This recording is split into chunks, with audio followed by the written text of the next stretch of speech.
ইয়া আল্লাহ, মাননীয় প্রধানমন্ত্রী শ্রী নরেন্দ্র মোদী মহোদয় দীর্ঘায়ু কামনা করছি।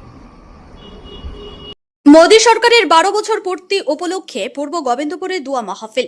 কাছাড় জেলার পূর্ব গোবিন্দপুরে প্রধানমন্ত্রী নরেন্দ্র মোদীর নেতৃত্বাধীন কেন্দ্রীয় সরকারের 12 বছর পূর্তি উপলক্ষে বিজেপি সংখ্যালঘু মোর্চার উদ্যোগে এক দোয়া মাহফিল অনুষ্ঠিত হয়। বুধবার আল জামিয়াতুল ইসলামিয়া খানাকায়ে মদনীতে আয়োজিত এই অনুষ্ঠানে বিশিষ্ট ইসলামিক চিন্তাবিদ মাওলানা আহমেদ শাহিদ গোবিন্দপুরীকে সংবর্ধনা জানানো হয়। অনুষ্ঠানে প্রধানমন্ত্রী নরেন্দ্র মোদীর সুস্বাস্থ্য, দীর্ঘায়ু ও দেশসেবায় আরও সাফল্য কামনা করে বিশেষ দোয়া করা হয়। মাওলানা আহমেদ শাহিদ গোবিন্দপুরী দেশের শান্তি, সম্প্রীতি ও সার্বিক উন্নয়নের জন্য প্রার্থনা করেন।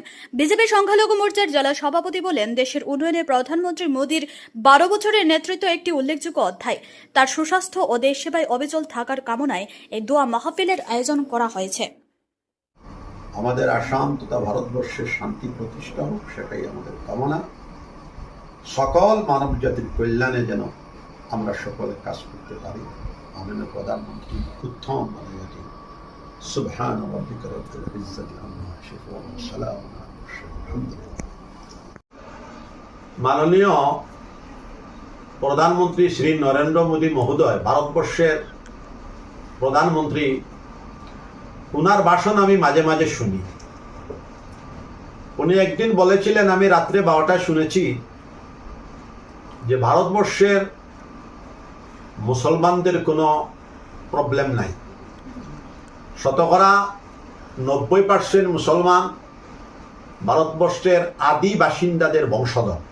অতএব ওনাদের এনআরসি ইত্যাদি কোনো সমস্যা নাই। ওনারা নির্দ্বিধায় ভারতবর্ষে নাগরিক অধিকার গ্রহণ করে বসবাস করতে পারবে। এই কথা শুনে আমার অত্যন্ত ভালো লেগেছে, এবং ওনার যে ভারতবর্ষকে এগিয়ে নিয়ে যাওয়ার জন্য দেশের যে বিপ্লবাত্মক ভূমিকা পালন করতেছেন, আমি মাঝে মধ্যে ওনার প্রশংসা করি। তো দীর্ঘ 12 বছর থেকে উনি ভারতবর্ষের প্রধানমন্ত্রী হয়েছেন। উনি সাধু সন্ন্যাসী মানুষ, ওনার নিজেরও দাড়ি আছে। তো উনি সাধু সন্ন্যাসী মানুষ হিসাবে ওনার মানবতাবাদ, আধ্যাত্মবাদ প্রবল। তো আমি ওনার শুভ কামনা করছি, উনি যেন আরো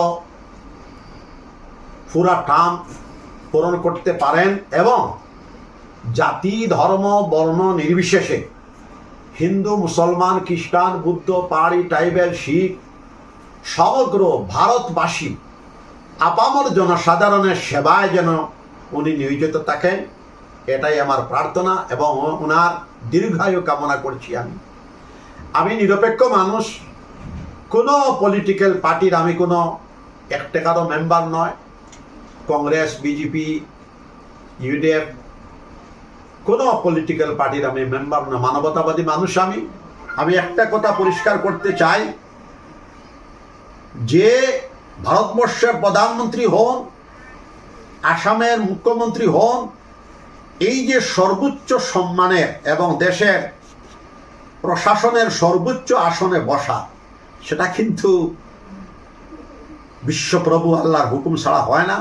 আল্লাহর হুকুম ছাড়া এটা বৃক্ষের পাতা নড়ে না। আল্লাহর হুকুম হয়েছে। তো ওনাদের কাছে, আসামের মাননীয় ডক্টর হেমন্ত বিশ্ব শর্মা মহোদয়ের কাছে সহ, এবং বিশেষভাবে আজকের যেহেতু প্রোগ্রাম প্রধানমন্ত্রী সম্পর্কে, মাননীয় প্রধানমন্ত্রীর কাছে আমার বিনম্র অনুরোধ, আপনার 12 বছর পূরণ হয়েছে। আপনি সকল সম্প্রদায়ের মানুষ, জাতি, ধর্ম, বর্ণ নির্বিশেষে সকল ভারতবাসী সেবায় যেন আপনি নিয়োজিত থাকেন, সেটাই আমার কামনা।